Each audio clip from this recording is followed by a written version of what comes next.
Hello there. I'm your imaginary friend.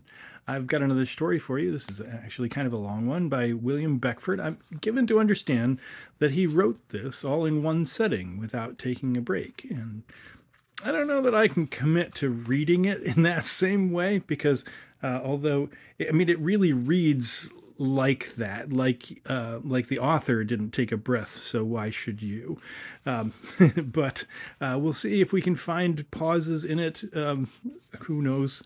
But yeah, it may get split into parts. Now, as always, bear in mind that sometimes an author will have included something in their work that at the time of writing seemed fine to them, and it's not always fine.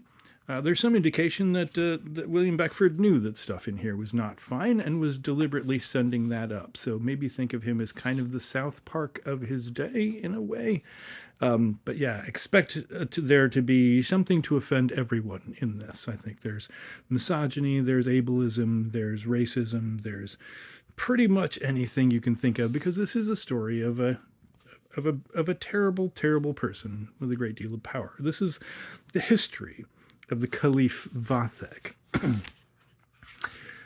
Vathek, ninth Caliph of the race of the Abbasids, was the son of Mutassim and the grandson of Harun al-Rashid. From an early ascension to the throne and the talents he possessed to adorn it, his subjects were induced to expect that his reign would be long and happy. His figure was pleasing and majestic when he was angry. One of his eyes became so terrible that no person could bear to behold it, and the wretch upon whom it was fixed instantly fell backward and sometimes expired. For fear, however, of depopulating his dominions and making his palace desolate, he but rarely gave way to his anger. Being much addicted to women and the pleasures of the table, he sought by his affability to procure agreeable companions, and he succeeded the better as his generosity was unbounded and his indulgences unrestrained, for he was by no means scrupulous, nor did he think with the Caliph Omar ben Abdelaziz that it was necessary to make a hell of this world to enjoy paradise in the next. He surpassed in magnificence all his predecessors. The palace of Al-Karemi, which his father Motassim had erected on the hill of pied horses, and which commanded the whole city of Samarra, was in his idea far too scanty. He added, therefore, 5 wings, or rather other palaces, which he destined for the particular gratification of each of his senses. In the first of these were tables continually covered with the most exquisite dainties, which were supplied both night and by day, according to their constant consumption, whilst the most delicious wines and the choicest cordials flowed forth from 100 fountains that were never exhausted. This palace was called the Eternal or Unsatiating Banquet. The second was styled the Temple of Melody, or the Nectar of the Soul. It was inhabited by the most skilful musicians and admired poets of the time, who not only displayed their talents within, but dispersing in bands without, caused every surrounding scene to reverberate to their songs, which were continually varied in the most delightful succession. The palace named the Delight of the Eyes, or the Support of Memory, was one entire enchantment. Rarities collected from every corner of the earth were there found in such profusion as to dazzle and confound, but for the order in which they were arranged. One gallery exhibited the pictures of the celebrated Mani and statues that seemed to be alive. Here a well-managed perspective attracted the sight. There the magic of optics agreeably deceived it, whilst the naturalist on his part exhibited in their several classes the various gifts that heaven had bestowed on our globe. In a word, Vathek omitted nothing in this palace that might gratify the curiosity of those who resorted to it, although he was not able to satisfy his own, for he was of all men the most curious. The palace of perfumes, which was termed likewise the incentive to pleasure, consisted of various halls where the different perfumes which the earth produces were kept perpetually burning in censers of gold. Flambeaux and aromatic lamps were here lighted in open day, but the too powerful effects of this agreeable delirium might be avoided by descending into an immense garden, where an assemblage of every fragrant flower diffused through the air the purest odours. The fifth palace, denominated the Retreat of Joy, or the dangerous, was frequented by troops of young females, beautiful as the houris and not less seducing, who never failed to receive with caresses all whom the Caliph allowed to approach them, for he was by no means disposed to be jealous, as his own women were secluded within the palace he inhabited himself. Notwithstanding the sensuality in which Vathek indulged, he experienced no abatement in the love of his people, who thought that a sovereign immersed in pleasure was not less tolerable to his subjects than one that employed himself in creating them foes. But the unquiet and impetuous disposition of the Caliph would not allow him to rest there. He had studied so much for his amusement in the lifetime of his father as to acquire a great deal of knowledge, though not a sufficiency to satisfy himself. For he wished to know everything, even sciences that did not exist. He was fond of engaging in dispute with the learned, but like them, not to push their opposition with warmth, he stopped the mouths of those with presents, whose mouths could be stopped, whilst others, whom his liberality was unable to subdue, he sent to prison to cool their blood, a remedy that often succeeded. Vathek discovered also a predilection for theological controversy, but it was not with the orthodox that he usually held. By this means he induced the zealots to oppose him, and then persecuted them in return, for he resolved at any rate to have reason on his side. The great prophet Mahomet, whose vicars the caliphs are, beheld with indignation from his abode in the seventh heaven the irreligious conduct of such a vicegerent. Let us leave him to himself, he said to the genii, who were always ready to receive his commands. Let us see to what lengths his folly and impiety will carry him. If he run into excess, we shall know how to chastise him. Assist him, therefore, to complete the tower, which in imitation of Nimrod he hath begun, not like that great warrior to escape being drowned, but from the insolent curiosity of penetrating the secrets of heaven. He will not divine the fate that awaits him. The genii obeyed, and when the workmen had raised their structure a cubit in the daytime, 2 cubits more were added in the night. The expedition with which the fabric arose was not a little flattering to the vanity of Vathek. He fancied that even insensible matter showed a forwardness to subserve his designs, not considering that the successes of the foolish and wicked form the first rod of their chastisement. His pride arrived at its height when, having ascended for the first time the 11,000 stairs of his tower, he cast his eyes below, and beheld men not larger than pismires, mountains than shells, and cities than beehives. The idea which such an elevation inspired of his own grandeur completely bewildered him. He was almost ready to adore himself, till, lifting his eyes upward, he saw the stars as high above him as they appeared when he stood on the surface of the earth. He consoled himself, however, for this transient perception of his littleness with the thought of being great in the eyes of others, and flattered himself that the light of his mind would extend beyond the reach of his sight and transfer to the stars the decrees of his destiny. With this view, the inquisitive prince passed most of his nights on the summit of his tower till he became an adept in the mysteries of astrology, and imagined that the planets had disclosed to him the most marvellous adventures, which were to be accomplished by an extraordinary personage from a country altogether unknown. Prompted by motives of curiosity, he had always been courteous to strangers, but from this instant he redoubled his attention, and ordered it to be announced by sound of trumpet through all the streets of Samarra that no one of his subjects, on peril of displeasure, should either lodge or detain a traveller, but forthwith bring him to the palace. Not long after this proclamation, there arrived in his metropolis a man so hideous that the very guards who arrested him were forced to shut their eyes as they led him along. The Caliph himself appeared startled at so horrible a visage, but joy succeeded to this emotion of terror when the stranger displayed to his view such rarities as he had never before seen, and of which he had no conception. In reality, nothing was ever so extraordinary as the merchandise this stranger produced. Most of his curiosities, which were not less admirable for their workmanship than splendor, had besides their several virtues described on a parchment fastened to each.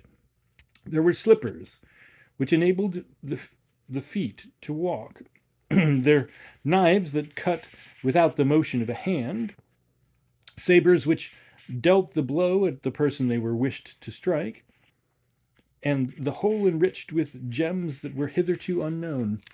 The sabers, whose blades emitted a dazzling radiance, fixed more than all of the Caliph's attention, who promised himself to decipher at his leisure the uncouth characters engraven on their sides. Without therefore demanding their price, he ordered all the coined gold to be brought from his treasury, and commanded the merchant to take what he pleased. The stranger complied with modesty and silence. Vathek, imagining that the merchant's taciturnity was occasioned by the awe which his presence inspired, encouraged him to advance, and asked him, with an air of condescension, who he was, whence he came, and where he obtained such beautiful commodities. The man, or rather monster, instead of making a reply, thrice rubbed his forehead, which, as well as his body, was blacker than ebony, 4 times clapped his paunch, the projection of which was enormous, opened wide his huge eyes, which glowed like firebrands, began to laugh with a hideous noise, and discovered his long amber-coloured teeth, bestreaked with green. The Caliph, though a little startled, renewed his inquiries, but without being able to procure a reply, at which, beginning to be ruffled, he exclaimed, "Knowest thou, varlet, who I am, and at whom thou art aiming thy gibes?" Then, addressing his guards, "Have ye heard him speak? Is he dumb?" "He hath spoken," they replied, "though but little." "Let him speak again, then," said Vathek, "and tell me who he is, from whence he came, and where he procured these singular curiosities, or I swear, by the ass of Balaam, that I will make him rue his pertinacity." The menace was accompanied by the Caliph with one of his angry and perilous glances, which the stranger sustained without the slightest emotion, although his eyes were fixed on the terrible eye of the prince. No words can describe the amazement of the courtiers when they beheld this rude merchant withstand the encounter unshocked. They all fell prostrate with their faces on the ground to avoid the risk of their lives, and continued in the same abject posture till the Caliph exclaimed in a furious tone, "Up, cowards! Seize the miscreant! See that he be committed to prison and guarded by the best of my soldiers. Let him, however, retain the money I gave him. It is not my intent to take from him his property. I only want him to speak." No sooner had he uttered these words than the stranger was surrounded, pinioned with strong fetters, and hurried away to the prison of the great tower, which was encompassed by 7 impalements of iron bars, and armed with spikes in every direction, longer and sharper than spits. The Caliph, nevertheless, remained in the most violent agitation. He sat down, indeed, to eat, but of the 300 covers that were daily placed before him, could taste no more than 32. A diet to which he had been so little accustomed was sufficient of itself to prevent him from sleeping. What then must be its effect when joined to the anxiety that preyed upon his spirits? At the first glimpse of dawn he hastened to the prison, again to importune this intractable stranger. But the rage of Vathek exceeded all bounds on finding the prison empty, the gates burst asunder, and his guards lying lifeless around him. In the paroxysm of his passion he fell furiously on the poor carcasses and kicked them till evening without intermission. His courtiers and viziers exerted their efforts to soothe his extravagance, but finding every expedient ineffectual, they all united in one vociferation: "The Caliph has gone mad! The Caliph is out of his senses!" This outcry, which soon resounded through the streets of Samarra, at length reaching the ears of Carathis, his mother, she flew in the utmost consternation to try her ascendancy on the mind of her son. Her tears and caresses called off his attention, and he was prevailed upon by her entreaties to be brought back to the palace. Carathis, apprehensive of leaving Vathek to himself, caused him to be put to bed, and, seating herself by him, endeavoured by her conversation to heal and compose him. Nor could anyone have attempted it with better success, for the Caliph not only loved her as a mother, but respected her as a person of superior genius. It was she who had induced him, being a Greek herself, to adopt all the sciences and systems of her country, which good Mussulmans hold in such thorough abhorrence. Judicial astrology was one of those systems in which Carathis was a perfect adept. She began, therefore, with reminding her son of the promise which the stars had made him, and intimated an intention of consulting them again. "Alas!" sighed the Caliph as soon as he could speak, "what a fool have I been! Not for the kicks bestowed on my guards, who so tamely submitted to death, but for never considering that this extraordinary man was the same the planets had foretold, whom, instead of ill-treating, I should have conciliated by all the arts of persuasion." "The past," said Carathis, "cannot be recalled, but it behooves us to think of the future. Perhaps you may again see the object you so much regret. It is possible the inscriptions on the sabres will afford information. Eat, therefore, and take thy repose, my dear son. We will consider tomorrow in what manner to act." Vathek yielded to her counsel as well as he could, and arose in the morning with a mind more at ease. The sabres he commanded to be instantly brought, and pouring upon them through a green glass that their glittering might not dazzle, he set himself in earnest to decipher the inscriptions. But his reiterated attempts were all of them nugatory, and in vain did he beat his head and bite his nails. Not a letter of the whole was he able to ascertain. So unlucky a disappointment would have undone him again, had not Carathis, by good fortune, entered the apartment. "Have patience, son," said she. "You certainly are possessed of every important science, but the knowledge of languages is a trifle at best, and the accomplishment of none but a pedant. Issue forth a proclamation that you will confer such rewards as become your greatness upon any one that shall interpret what you do not understand, and what is beneath you to learn. You will soon find your curiosity gratified." "That may be," said the Caliph, "but in the meantime I shall be horribly disgusted by a crowd of smatterers who will come to the trial as much as for the pleasure of retailing their jargon as from the hope of gaining the reward. To avoid this evil, it will be proper to add that I will put every candidate to death who shall fail to give satisfaction, for, thank heaven, I have skill enough to distinguish between one that translates and one that invents." "Of that I have no doubt," replied Carathis, "but to put the ignorant to death is somewhat severe, and may be productive of dangerous effects. Content yourself with commanding their beards to be burnt. Beards, in a state, are not quite so essential as men." The Caliph submitted to the reasons of his mother, and sending for Murakanabad, his prime vizier, said, "Let the common criers proclaim, not only in Samarra, but throughout every city in my empire, that whosoever will repair hither and decipher certain characters which appear to be inexplicable shall experience the liberality for which I am renowned, but that all who fail upon trial shall have their beards burnt off to the last hair.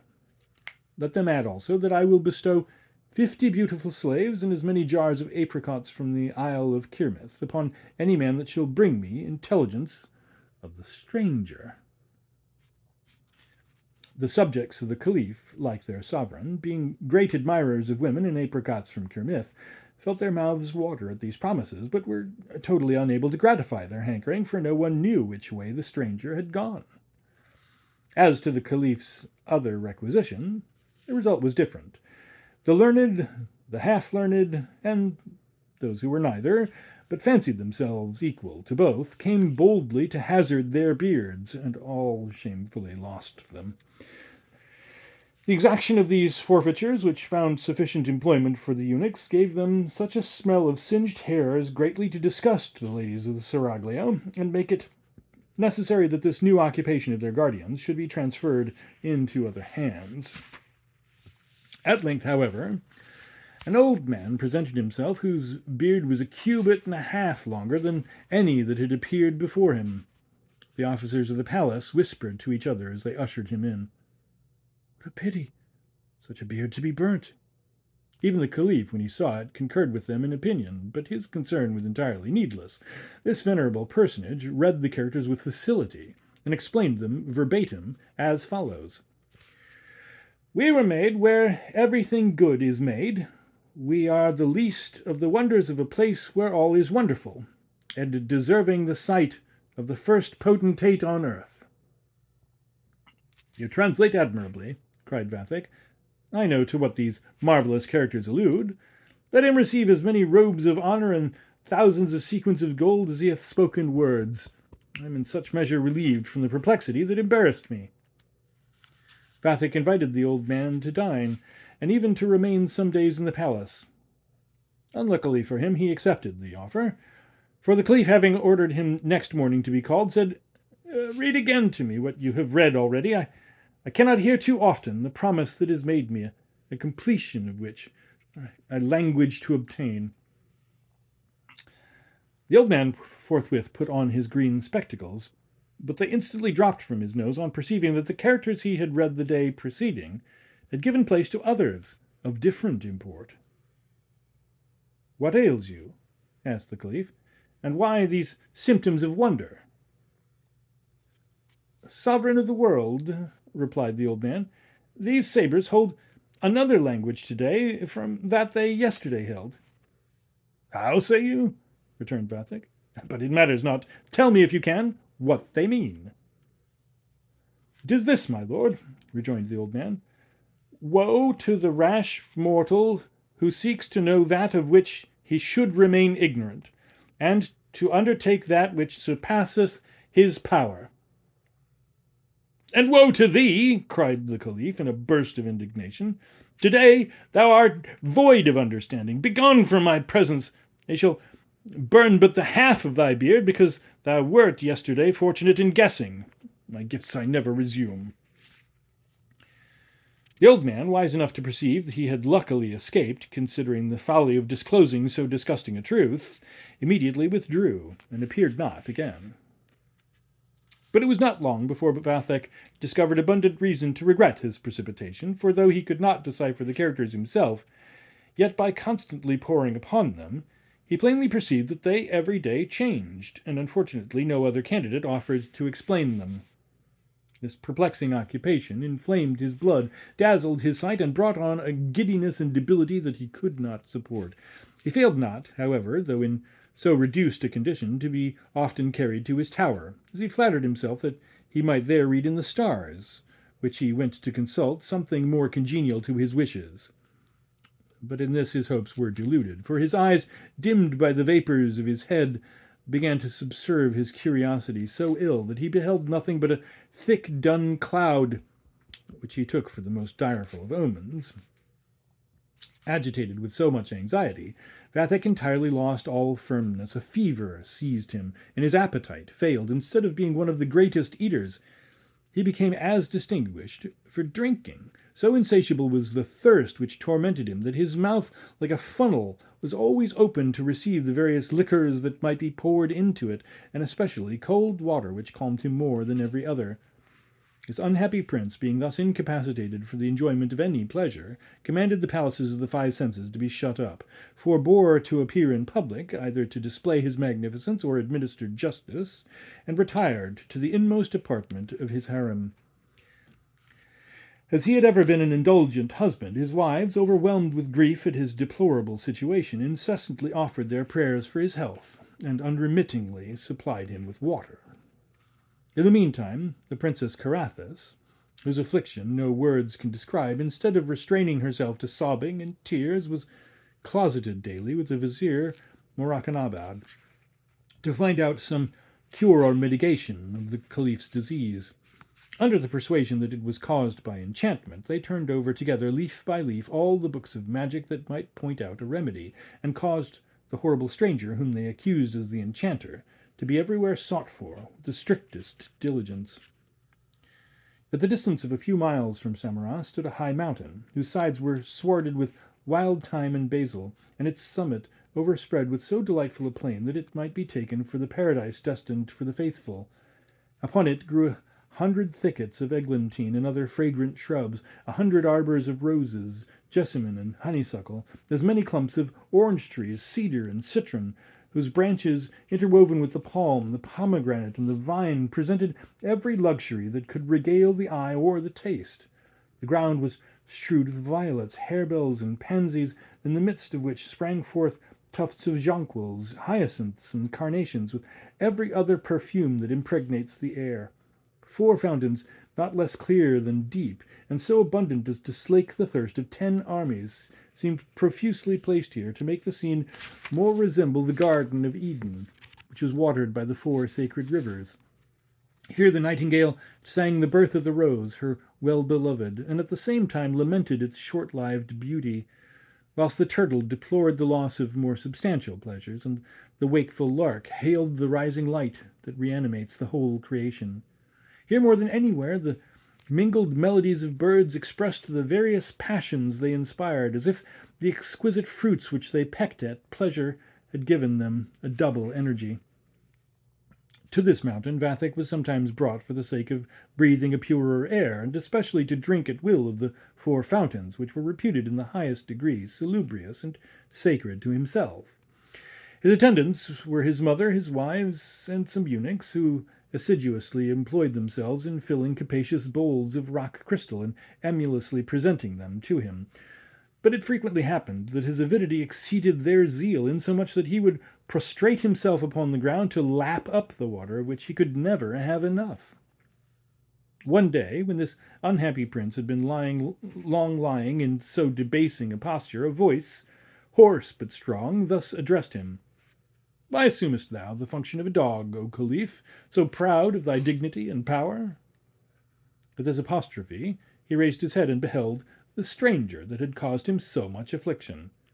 Inflamed with anger at the sight, he exclaimed, "Accursed Giaour, what comest thou hither to do? Is it not enough to have transformed a prince, remarkable for his agility, into one of those leather barrels which the Bedouin Arabs carry on their camels when they traverse the deserts? Perceivest thou not that I may perish by drinking to excess no less than by a total abstinence?" "Drink then this draught," said the stranger, as he presented to him a phial of red and yellow mixture, "and to satiate the thirst of thy soul as well as of thy body, know that I am an Indian, but from a region of India which is wholly unknown." The Caliph, delighted to see his desires accomplished in part, and flattering himself with the hope of obtaining their entire fulfilment, without a moment's hesitation swallowed the potion, and instantaneously found his health restored, his thirst appeased, and his limbs as agile as ever. In the transports of his joy, Vathek leaped upon the neck of the frightful Indian, and kissed his horrid mouth and hollow cheeks as though they had been the coral lips and the lilies and roses of his most beautiful wives, whilst they, less terrified than jealous at the sight, dropped their veils to hide the blush of mortification that suffused their foreheads. Nor would the scene have closed here, had not Carathis, with all the art of insinuation, a little repressed the raptures of her son. Having prevailed upon him to return to Samarra, she caused a herald to precede him, whom she commanded to proclaim as loudly as possible, "The wonderful stranger hath appeared again. He hath healed the Caliph. He hath spoken. He hath spoken." Forthwith all the inhabitants of this vast city quitted their habitations and ran together in crowds to see the procession of Vathek and the Indian, whom they now blessed as much as they had before execrated, incessantly shouting, "He hath healed our sovereign! He hath spoken! He hath spoken!" Nor were these words forgotten in the public festivals which were celebrated the same evening, to testify the general joy, for the poets applied them as a chorus to all the songs they composed. The Caliph, in the meanwhile, caused the palaces of the senses to be again set open, and as he found himself prompted to visit that of taste in preference to the rest, immediately ordered a splendid entertainment, to which his great officers and favourite courtiers were all invited. The Indian, who was placed near the prince, seemed to think that as a proper acknowledgment of so distinguished a privilege, he could neither eat, drink, nor talk too much. The various dainties were no sooner served up than they vanished, to the great mortification of Vathek, who piqued himself on being the greatest eater alive, and at this time in particular had an excellent appetite. The rest of the company looked round at each other in amazement, but the Indian, without appearing to observe it, quaffed large bumpers to the health of each of them, sung in a style altogether extravagant, related stories at which He laughed immoderately, and poured forth extemporaneous verses, which would not have been thought bad but for the strange grimaces with which they were uttered. In a word, his loquacity was equal to that of 100 astrologers. He ate as much as 100 porters, and caroused in proportion. The Caliph, notwithstanding the table had been 30 times covered, found himself incommoded by the voraciousness of his guest, who was now considerably declined in the prince's esteem. Vathek, however, being unwilling to betray the chagrin he could hardly disguise, said in a whisper to Bababaluk, the chief of his eunuchs, "You see how enormous his performances in every way are. What would be the consequence should he get at my wives? Go, redouble your vigilance, and be sure look well to my Circassians, who would be more to his taste than all the rest." The bird of the morning had thrice renewed his song, when the hour of the divan sounded. Vathek, in gratitude to his subjects, having promised to attend, immediately rose from table and repaired thither, leaning upon his vizier, who could scarcely support him, so disordered was the poor prince by the wine he had drunk, and still more by the extravagant vagaries of his boisterous guest. The viziers, the officers of the crown and of the law, arranged themselves in a semicircle about their sovereign, and preserved a respectful silence, whilst the Indian, who looked as cool as if come from a fast, sat down without ceremony on the steps of the throne, laughing in his sleeve at the indignation with which his temerity had filled the spectators. The Caliph, however, whose ideas were confused and his head embarrassed, went on administering justice at haphazard, till at length the prime vizier, perceiving his situation, hit upon a sudden expedient to interrupt the audience and rescue the honour of his master, to whom he said in a whisper, "My lord, the Princess Carithus, who hath passed the night in consulting the planets, informs you that they portend you evil, and the danger is urgent. Beware lest this stranger, whom you have so lavishly recompensed for his magical gewgaws, should make some attempt on your life. His liquor, which at first had the appearance of effecting your cure, may be no more than a poison of a sudden operation. Slight not this surmise. Ask him at least of what it was compounded, whence he procured it, and mention the sabres, which you seem to have forgotten." Vathek, to whom the insolent airs of the stranger became every moment less supportable, intimated to his vizier by a wink of acquiescence that he would adopt his advice, and at once turning towards the Indian, said, "Get up and declare in full divan of what drugs the liquor was compounded you enjoined me to take, for it is suspected to be poison, and also the explanation I have so earnestly desired concerning the sabres you sold me, and thus show your gratitude for the favours heaped upon you." Having thus pronounced these words in as moderate a tone as a caliph well could, he waited in silent expectation for an answer. But the Indian, still keeping his seat, began to renew his loud shouts of laughter, and exhibit the same horrid grimaces he had shown them before, without vouchsafing a word in reply. Vathek, no longer able to brook such insolence, immediately kicked him from the steps, instantly descending, repeated his blow, and persisted with such assiduity as incited all who were present to follow his example. Every foot was aimed at the Indian, and no sooner had any one given him a kick than he felt himself constrained to reiterate the stroke. The stranger afforded them no small entertainment, for being both short and plump, he collected himself into a ball, and rolled round on all sides at the blows of his assailants, who pressed after him wherever he turned with an eagerness beyond conception, whilst their numbers were every moment increasing. The ball, indeed, in passing from one apartment to another, drew every person after it that came in its way, insomuch that the whole palace was thrown into confusion, and resounded with a tremendous clamour. The women of the harem, amazed at the uproar, flew to their blinds to discover the cause. But no sooner did they catch a glimpse of the ball, than, feeling themselves unable to refrain, they broke from the clutches of their eunuchs, who, to stop their flight, pinched them till they bled, but in vain, whilst themselves, though trembling with terror at the escape of their charge, were as incapable of resisting the attraction. The Indian, after having traversed the halls, galleries, chambers, kitchens, gardens, and stables of the palace, at last took his course through the courts, whilst the Caliph, pursuing him closer than the rest, bestowed as many kicks as he possibly could. yet not without receiving now and then one which his competitors in their eagerness designed for the ball. Carathis, Murakanabad, and 2 or 3 old viziers, whose wisdom had hitherto withstood the attraction, wishing to prevent Vathek from exposing himself in the presence of his subjects, fell down in his way to impede the pursuit, but he, regardless of their obstruction, leaped over their heads and went on as before. They then ordered the muezzins to call the people to prayers, both for the sake of getting them out of the way and of endeavouring by their petitions to avert the calamity, but neither of these expedients was a whit more successful.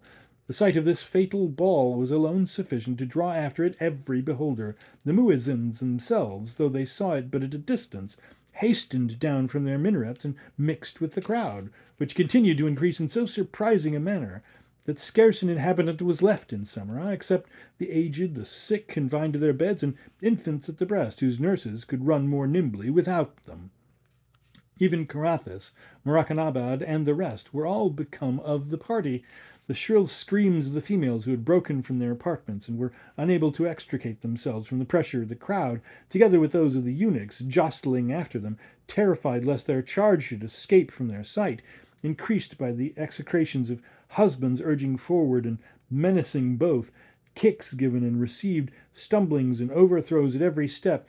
In a word, the confusion that universally prevailed rendered Samarra like a city taken by storm and devoted to absolute plunder.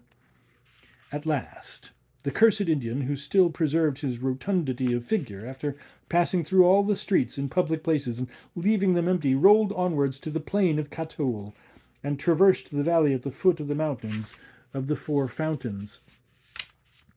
As a continual fall of water had excavated an immense gulf in the valley, whose opposite side was closed in by a steep acclivity, the Caliph and his attendants were apprehensive lest the ball should bound into the chasm, and to prevent it redoubled their efforts, but in vain.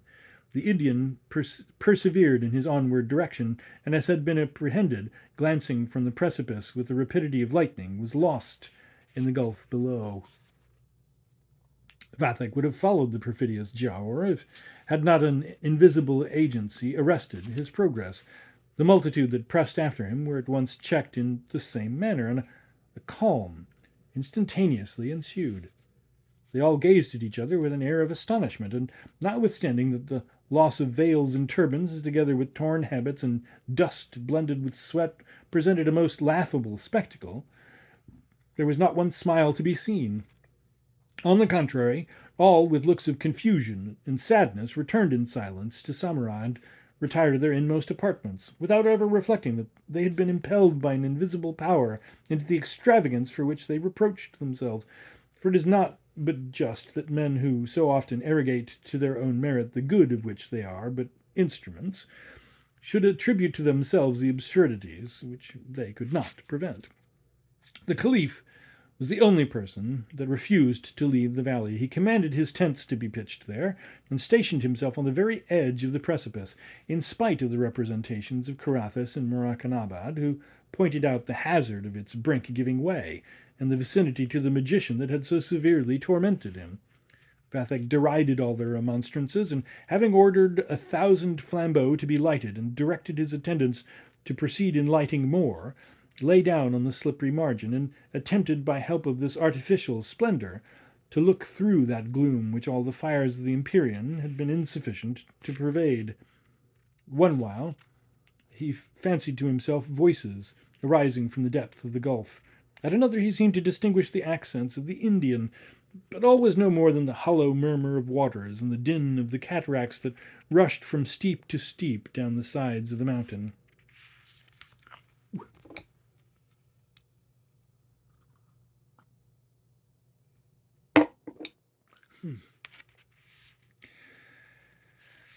Having passed the night in this cruel perturbation, the Caliph at daybreak retired to his tent, where, without taking the least sustenance, he continued to doze till the dusk of evening began again to come on.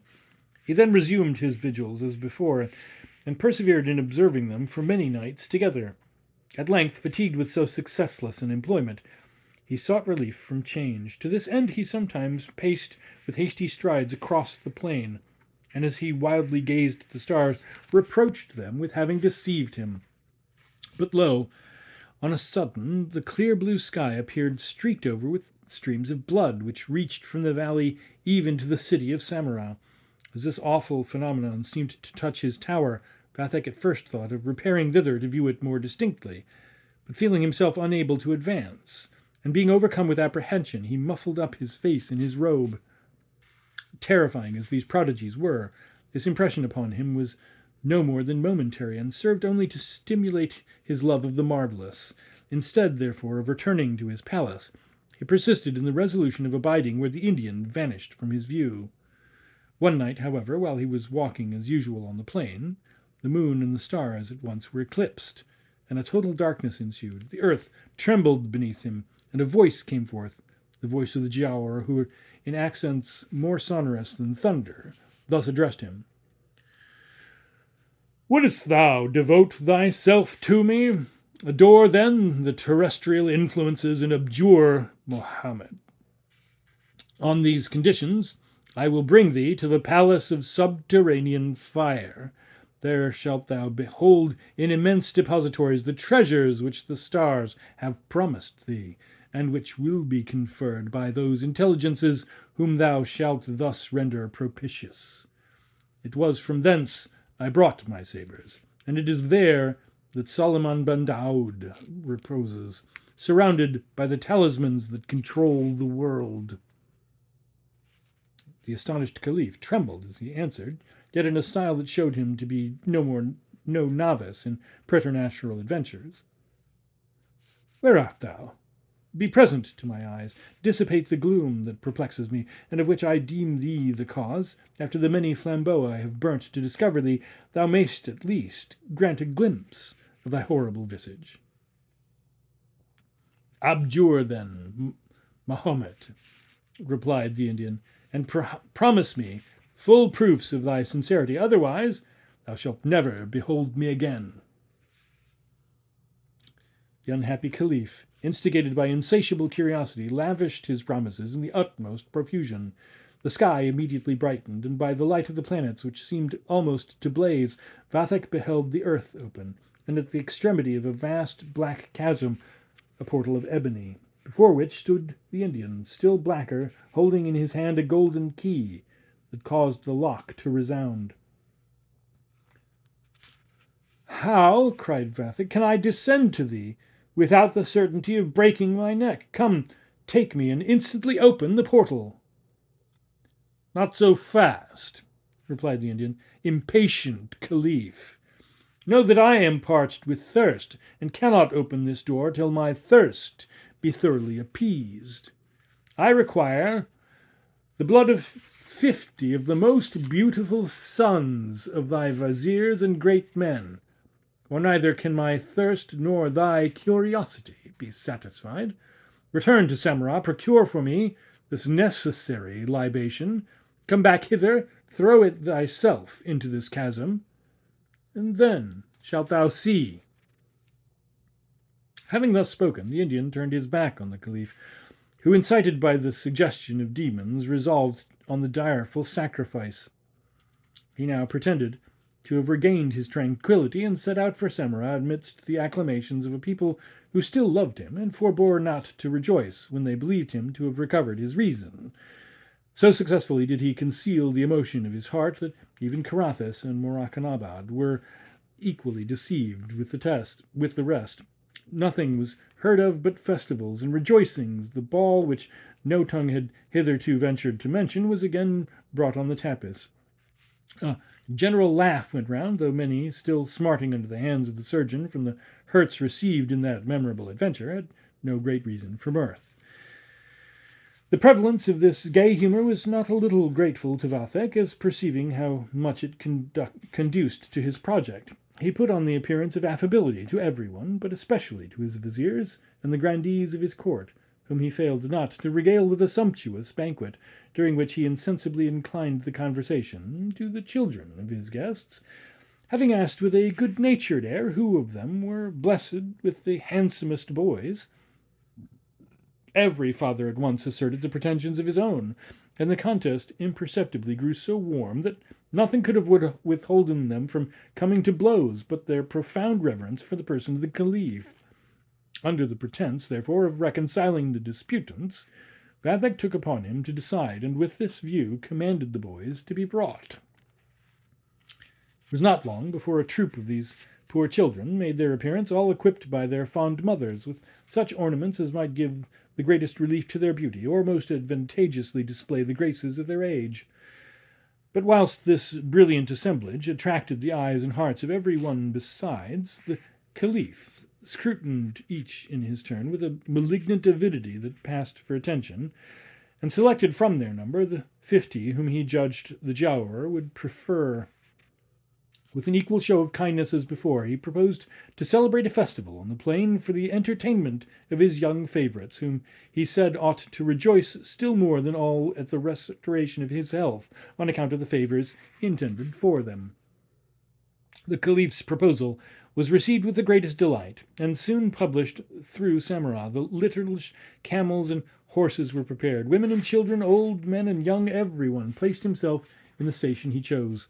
The cavalcade set forward, attended by all the confectioners in the city and its precincts.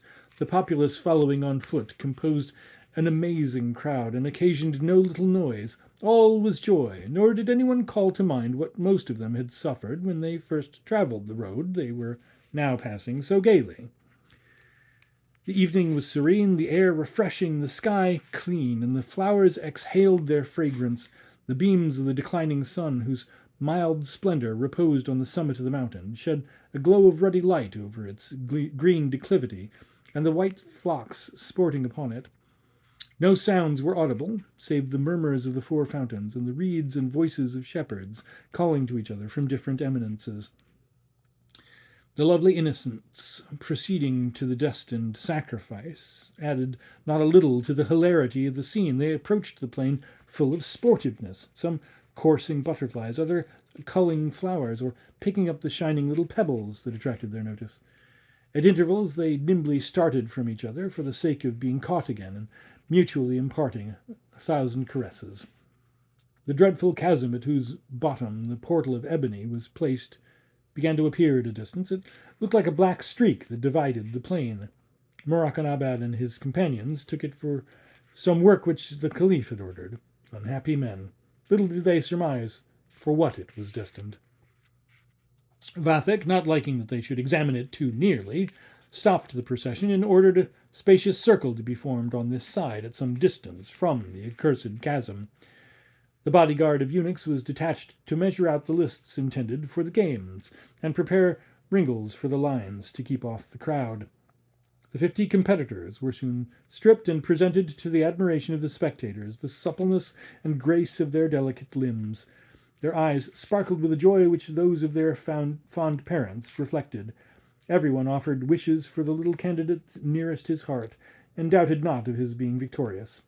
A breathless suspense awaited the contest of these amiable and innocent victims. The Caliph, awaiting himself of the first moment to retire from the crowd, advanced towards the chasm, and there heard, yet not without shuddering, the voice of the Indian, who, gnashing his teeth, eagerly demanded, "Where are they? Where are they? Perceivest thou not how my mouth waters?" "Relentless Giaour," answered Vathek with emotion, "can nothing content thee but the massacre of these lovely victims? Ah, wert thou to behold their beauty, it must certainly move thy compassion." "Perdition on thy compassion, babbler!" cried the Indian. "Give them me, instantly give them, or my portal shall be closed against thee for ever." "Not so loudly," replied the Caliph, blushing. "I understand thee," returned the Giaour with the grin of an ogre. "Thou wantest to summon up more presence of mind. I will for a moment forbear." During this exquisite dialogue the games went forward with all alacrity, and at length concluded, just as the twilight began to overcast the mountains. Vathek, who was still standing on the edge of the chasm, called out with all his might, "Let my 50 little favourites approach me separately, and let them come in the order of their success. To the first I will give my diamond bracelet, to the second my collar of emeralds, to the third my agret of rubies, to the fourth my girdle of topazes, and to the rest each a part of my dress, even down to my slippers." This declaration was received with reiterated acclamations, and all extolled the liberality of a prince who would thus strip himself for the amusement of his subjects and the encouragement of the rising generation. The Caliph, in the meantime, undressed himself by degrees, and raising his arm as high as he was able, made each of the prizes glitter in the air.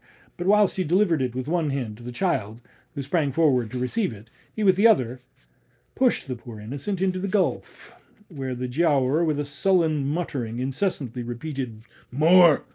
More!" This dreadful device was executed with so much dexterity that the boy who was approaching him remained unconscious of the fate of his forerunner, and as to the spectators, the shades of evening, together with their distance, precluded them from perceiving any object distinctly. Vathek, having in this manner thrown in the last of the 50, and expecting that the giaour, on receiving them, would have presented the key, already fancied himself as great as Solomon, and consequently above being amenable for what he had done, when, to his utter amazement, the chasm closed, and the around became as entire as the rest of the plain. No language could express his rage and despair. He execrated the perfidy of the Indian, loaded him with the most infamous invectives, and stamped with his foot as resolving to be heard. He persisted in this demeanour till his strength failed him, and then fell on the earth like one void of sense. His viziers and grandees, who were nearer than the rest, supposing him at first to be sitting on the grass at play with their amiable children, but at length, prompted by doubt, they advanced towards the spot, and found the Caliph alone, who wildly demanded what they wanted. "Our children! Our children!" cried they. "It is assuredly pleasant," said he, "to make me accountable for accidents. Your children, while at play, fell from the precipice that was here, and I should have experienced their fate had I not been saved by a sudden start back." At these words the fathers of the 50 boys cried aloud. The mothers repeated their exclamations an octave higher, whilst the rest, without knowing the cause, soon drowned the voices of both with still louder lamentations of their own.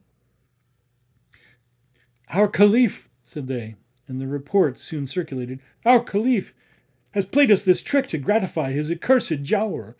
Let us punish him for his perfidy. Let us avenge ourselves. Let us avenge the blood of the innocent. Let us throw this cruel prince into the gulf that is near, and let his name be mentioned no more." At this rumour and these menaces, Carathis, full of consternation, hastened to Murakanabad and said, "Vizier, you have lost 2 beautiful boys, and must necessarily be the most afflicted of fathers. But you are virtuous. Save your master." "I will brave every hazard," replied the vizier, to rescue him from his present danger, "but afterwards will abandon him to his fate.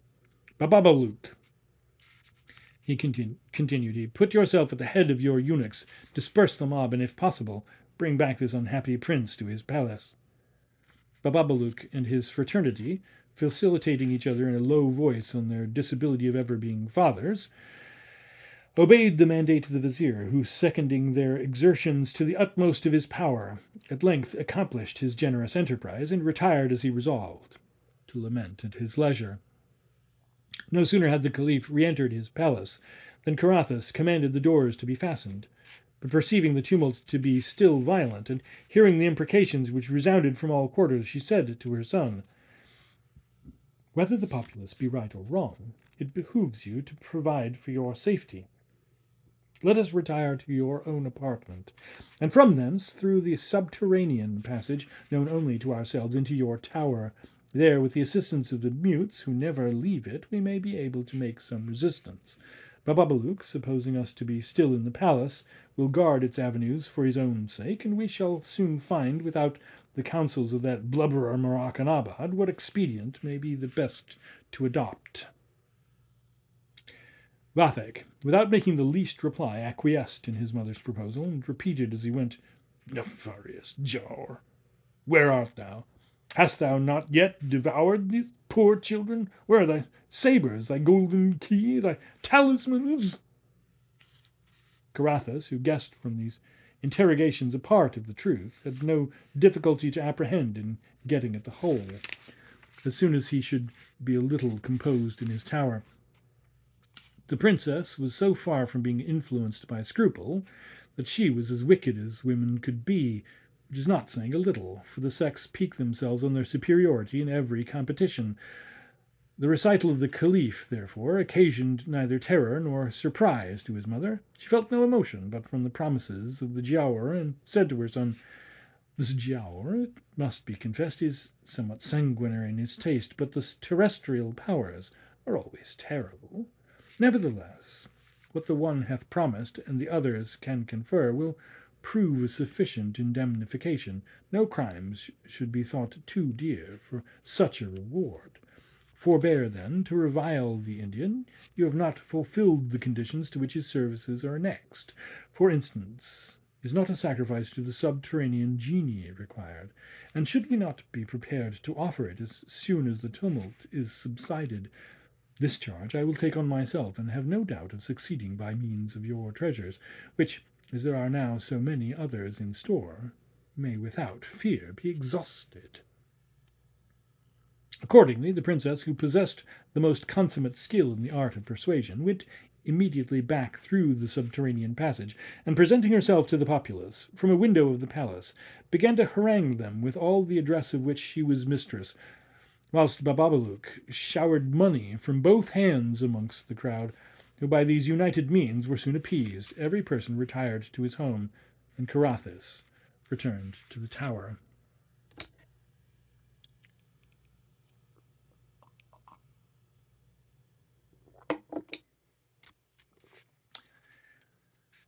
Prayer at break of day was announced when Carathis and Vathek ascended the steps which led to the summit of the tower, where they remained for some time, though the weather was lowering and wet. This impending gloom corresponded with their malignant dispositions, but when the sun began to break through the clouds, they ordered a pavilion to be raised as a screen from the intrusion of his beams. The Caliph, overcome with fatigue, sought refreshment from repose, at the same time hoping that significant dreams might attend on his slumbers, whilst the indefatigable Carathis, followed by a party of her mutes, descended to prepare whatever she judged proper for the oblation of the approaching night. By secret stairs, known only to herself and to her son, she first repaired to the mysterious recesses in which were deposited the mummies that had been brought from the catacombs of the ancient pharaohs. Of these she ordered several to be taken.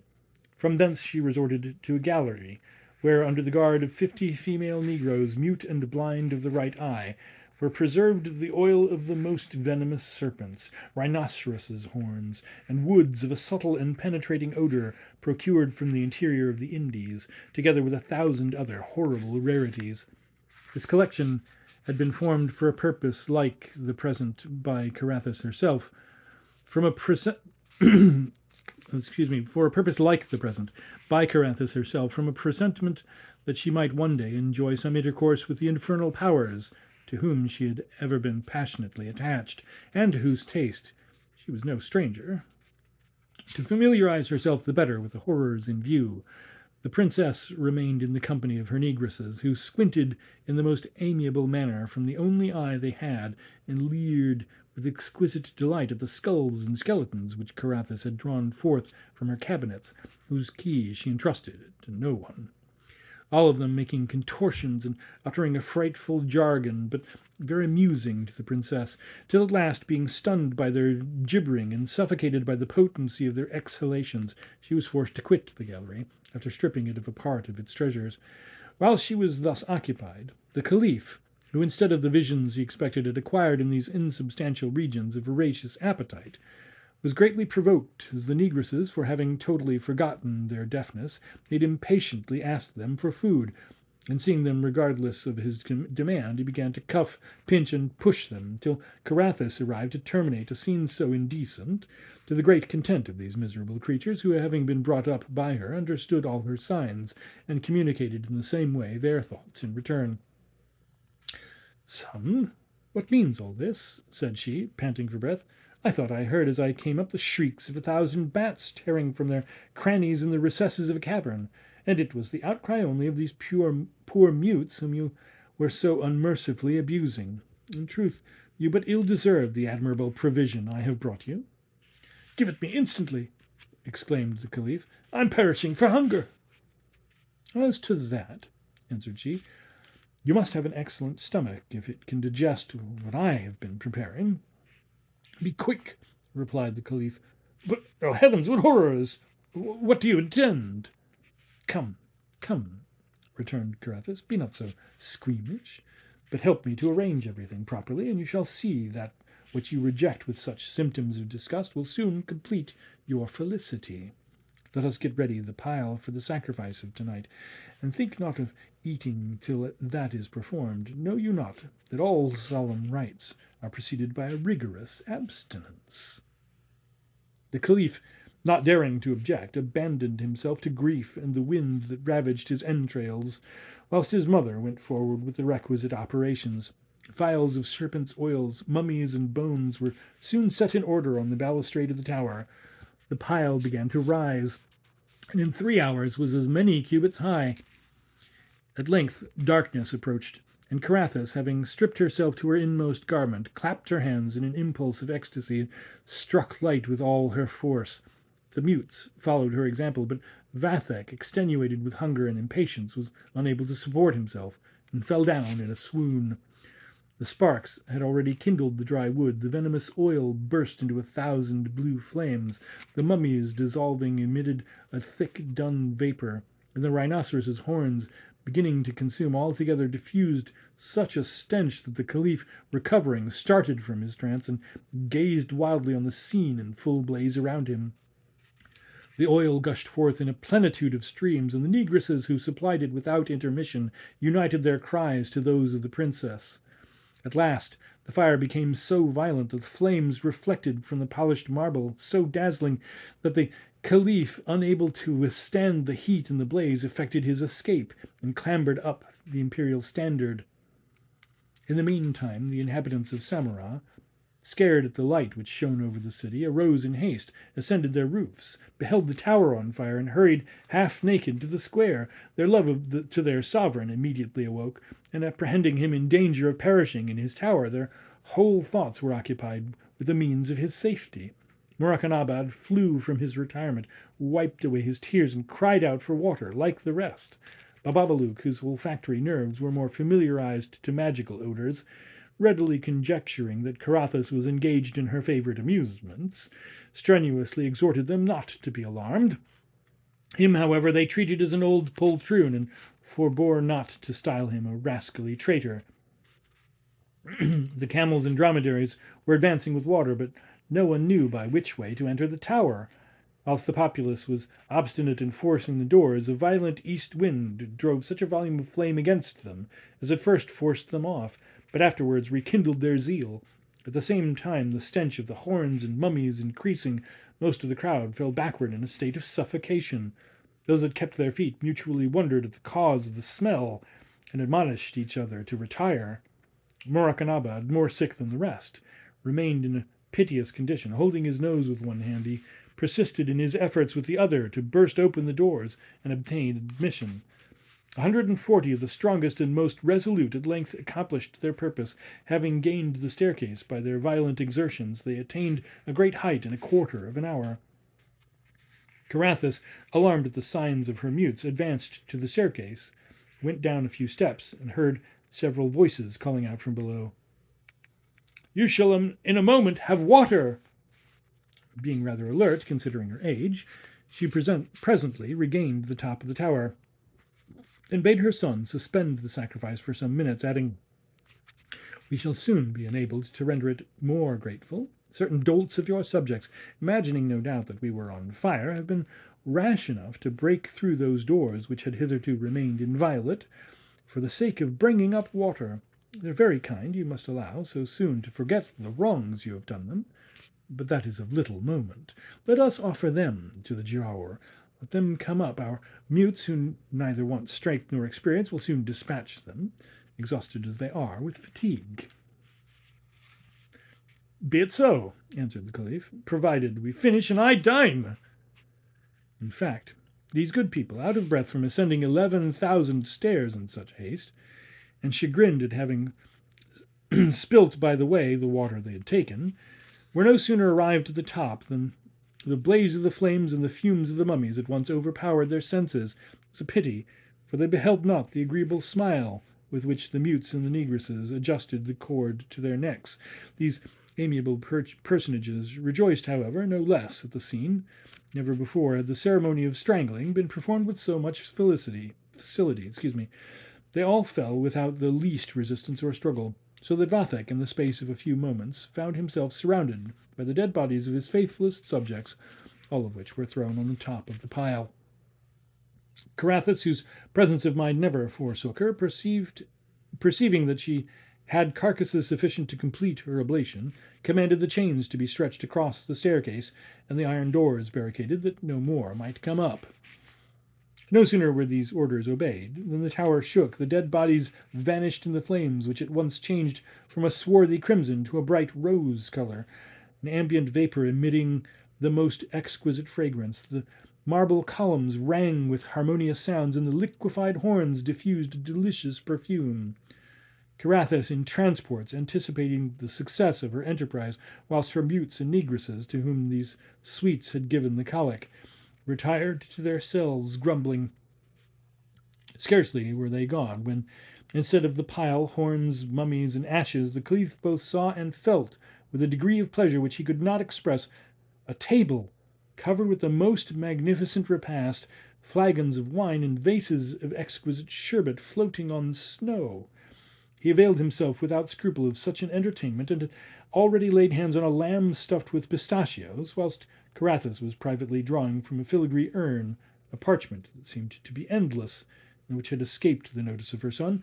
Totally occupied in gratifying an importunate appetite, he left her to peruse it without interruption, which, having finished, she said to him in an authoritative tone, "Put an end to your gluttony, and hear the splendid promises with which you are favoured." She then read as follows: "Vathek, my well-beloved, thou hast surpassed my hopes. My nostrils have been regaled by the savour of thy mummies, thy horns, and still more by the lives devoted on the pile. At the full of the moon, cause the bands of thy musicians and thy timbrels to be heard. Depart from thy palace, surrounded by all the pageants of majesty, thy most faithful slaves, thy best beloved wives, thy most magnificent litters, thy richest leaden camels, and set forward on thy way to Ishtakar. There await I thy coming. That is the region of wonders. There shalt thou receive the diadem of Jen Ben Jen, the talismans of Solomon, and the treasures of the pre-Adamite sultans. There shalt thou be solaced with all kinds of delight. But beware how thou enterest any dwelling on thy route, or thou shalt feel the effects of my anger." The Caliph, who, notwithstanding his habitual luxury, had never before dined with so much satisfaction, gave full scope to the joy of these golden tidings, and betook himself to drinking anew. Carathis, whose antipathy to wine was by no means insuperable, failed not to supply a reason for every bumper, which they ironically quaffed to the health of Mahomet. This infernal liquor completed their impious temerity, and prompted them to utter a profusion of blasphemies.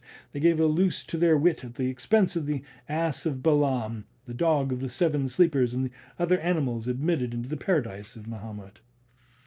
In this sprightly humour they descended the 11,000 stairs, diverting themselves as they went at the anxious faces they saw on the square through the oilets of the tower, and at length arrived at the royal apartments by the subterranean passage.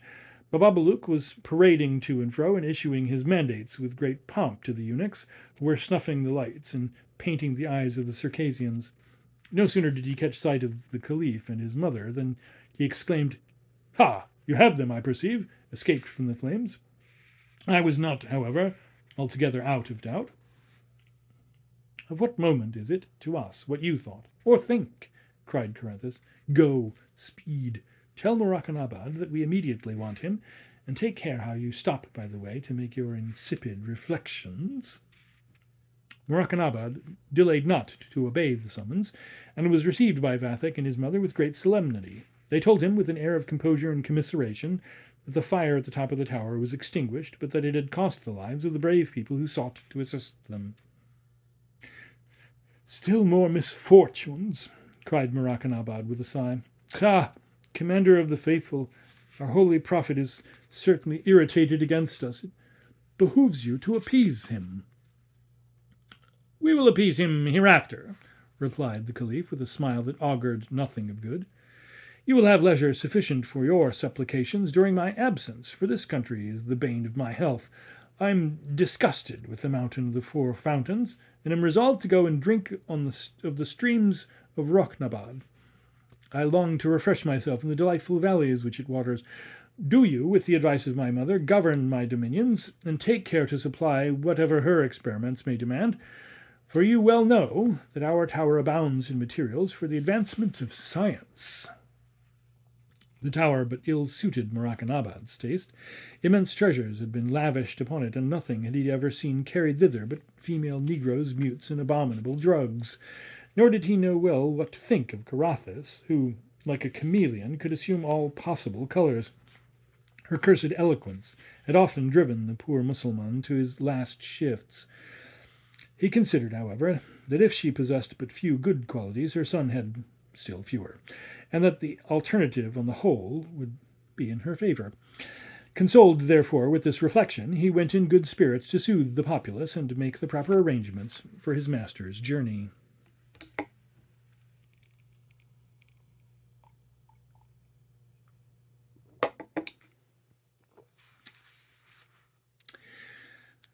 Vathek, to conciliate the spirits of the subterranean palace, resolved that his expedition should be uncommonly splendid. With this view he confiscated on all sides the property of his subjects, whilst his worthy mother stripped the seraglios she visited of the gems they contained. She collected all the seamstresses and embroideries of Samarra and other cities to the distance of 60 leagues, to prepare pavilions, palanquins, sofas, canopies, and litters for the train of the monarch. There was not left in Masulipatam a single piece of chintz, and so much muslin had been bought up to dress out Bababaluk and the other black eunuchs that there remained not an ell in the whole Arak of Babylon. During these preparations, Carathis, who never lost sight of her great object, which was to obtain favour with the powers of darkness, made select parties of the fairest and most delicate ladies of the city, but in the midst of their gaiety she contrived to introduce serpents among them, and to break pots of scorpions under the table. They all bit to a wonder, and Carathis would have left them to bite, were it not that, to fill up the time, she now and then amused herself in curing their wounds, with an excellent anodyne of her own invention, for this good princess abhorred being indolent. Vathek, who was not altogether so active as his mother, devoted his time to the sole gratification of his senses, in the palaces which were severally dedicated to them. He disgusted himself no more with the divan or the mosque. One half of Samarra followed his example, whilst the other lamented the progress of corruption. In the midst of these transactions, the embassy returned which had been sent in pious times to Mecca. It consisted of the most reverend mullahs, who had fulfilled their commission and brought back one of those precious besoms which are used to sweep the sacred Kaaba, a present truly worthy of the greatest potentate on earth. The Caliph happened at this instant to be engaged in an apartment by no means adapted to the reception of embassies, though adorned with a certain magnificence, not only to render it agreeable, but also because he resorted to it frequently, and stayed at a considerable time together.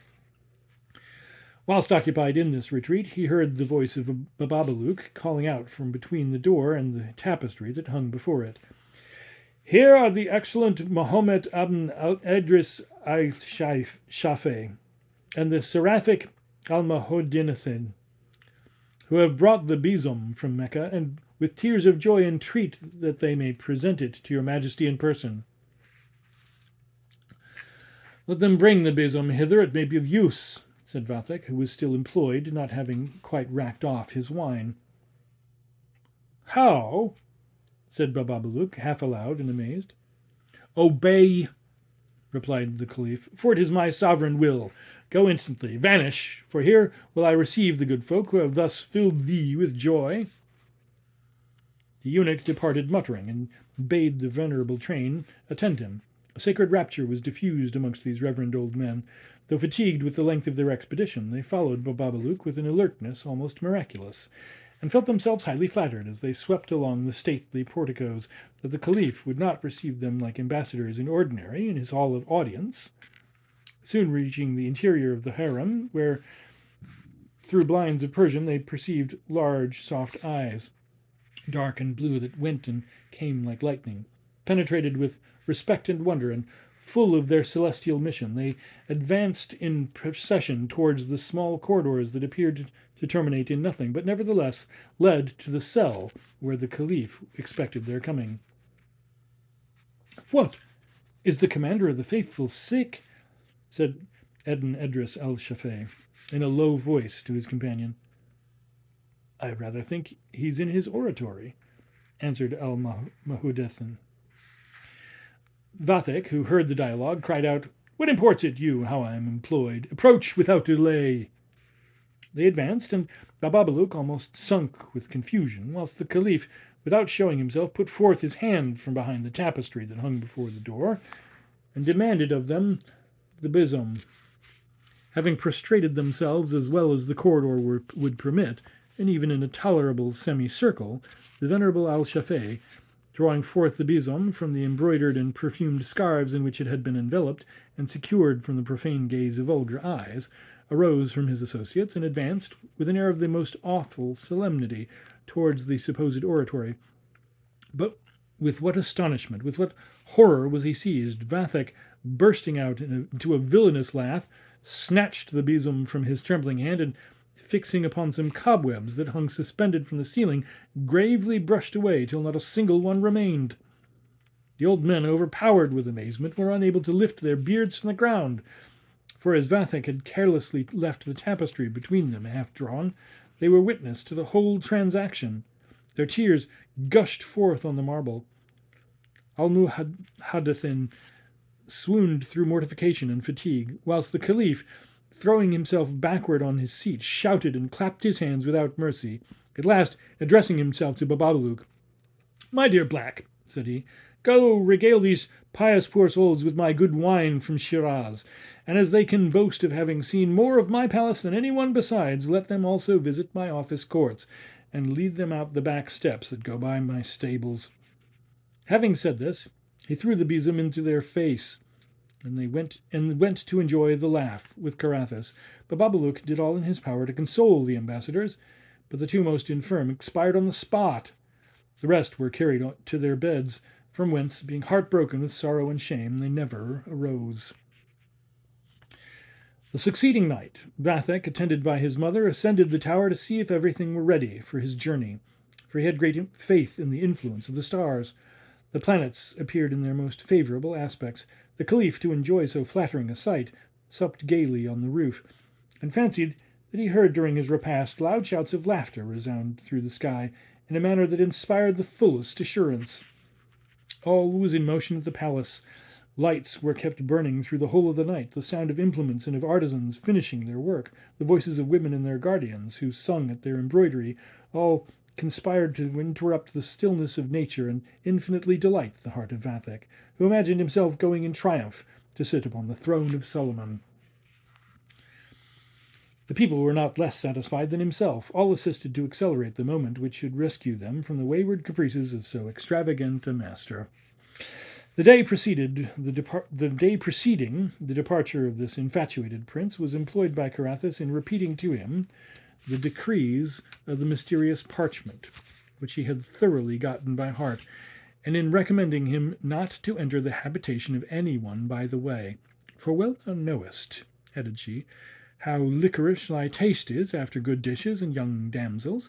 Let me therefore enjoin thee to be content with thy old cooks, who are the best in the world, and not to forget that in thy ambulatory seraglio there are 36 pretty faces which Bababaluk hath not yet unveiled. I myself have a great desire to watch over thy conduct and visit the subterranean palace, which no doubt contains whatever can interest persons like us. There is nothing so pleasing as retiring to caverns. My taste for dead bodies and everything like mummy is decided, and I am confident thou wilt see the most exquisite of their kind. Forget me not, then, but the moment thou art in possession of the talismans which are to open to thee the mineral kingdoms and the centre of the earth itself, fail not to dispatch some trusty genius to take me in my cabinet, for the oil of the serpents I have pinched to death will be a pretty present to the Giaour, who cannot but be charmed with such dainties." Scarcely had Carathis ended this edifying discourse, when the sun, setting behind the mountain of the Four Fountains, gave place to the rising moon. This planet, being that evening at full, appeared of unusual beauty and magnitude in the eyes of the women, the eunuchs, and the pages, who were all impatient to set forward. The city re-echoed with shouts of joy and flourishing of trumpets. Nothing was visible but plumes nodding on pavilions, and aigrettes shining in the mild lustre of the moon. The spacious square resembled an immense parterre, variegated with the most stately tulips of the East.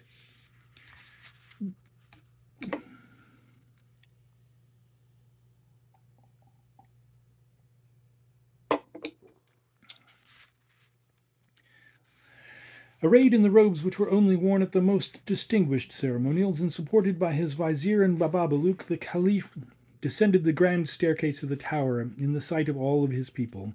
He could not forbear pausing at intervals to admire the superb appearance which everywhere courted his view, whilst the whole multitude, even to the camels with their sumptuous burdens, knelt down before him. For some time a general stillness prevailed, which nothing happened to disturb but the shrill screams of some eunuchs in the rear. These vigilant guards, having remarked certain cages of the ladies swagging somewhat awry, and discovered that a few adventurous gallants had contrived to get in, soon dislodged the enraptured culprits. The majesty of so magnificent a spectacle was not, however, violated by incidents like these. Vathek meanwhile saluted the moon with an idolatrous air that neither pleased Murakanabad nor the doctors of the law, any more than the viziers and the grandees of his court, who were all assembled to enjoy the last view of their sovereign. At length the clarions and trumpets from the top of the tower announced the prelude of departure. Though the instruments were in unison with each other, yet a singular dissonance was blended with their sounds. This proceeded from Carathis, who was singing her direful orisons to the Giaour, whilst the negresses and mutes supplied thorough bass without articulating a word.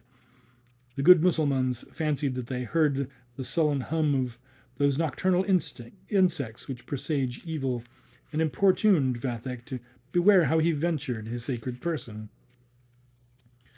On a given signal, the great standard of the Caliphate was displayed, 20,000 lances shone round it, and the Caliph, treading loyally on the cloth of gold which had been spread for his feet, ascended his litter amidst the general awe that possessed his subjects. The expedition commenced with the utmost order and so entire a silence that even the locusts were heard from the thicket on the plain of Catul.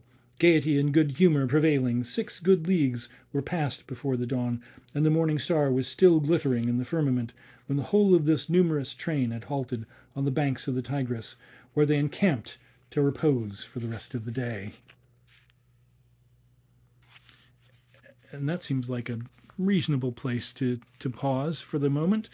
We'll pick this up in another video. It's a lot. It's a lot.